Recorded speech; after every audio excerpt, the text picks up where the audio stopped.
I need to be okay with how my life has gone. And I think it's, you know, there's no regrets. And in my business, you're only as good as your last show. Matt Chan was a trailblazer. He was an Emmy Award-winning producer.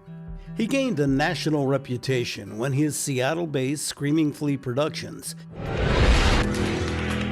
created the iconic cable television series Hoarders. There's one thing that really stuck with me, how fearless he was in life, just taking risks. For most of his career and most of his life, he was embarking on something totally new that his family and the rest of us had never done before. So it was, you know, it takes a lot of guts to do that kind of thing.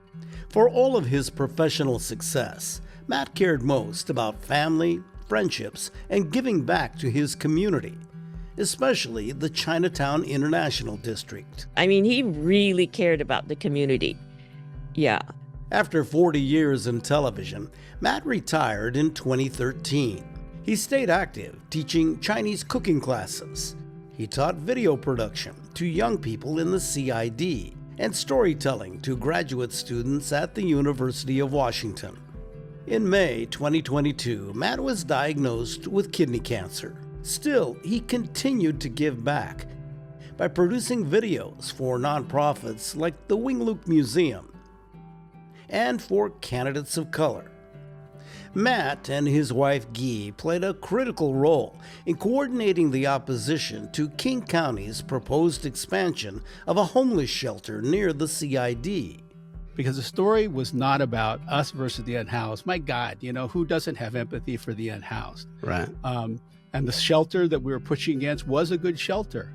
The real question was how underrepresented communities just don't have a voice. Seeing how well he worked and was able to draw from all his expertise and all the stuff that he learned throughout his life in bringing people together, in, you know, being a good communicator and telling a story, and just how awesome it was to see that in action. This was special. This was special. And it was even more special because he had cancer.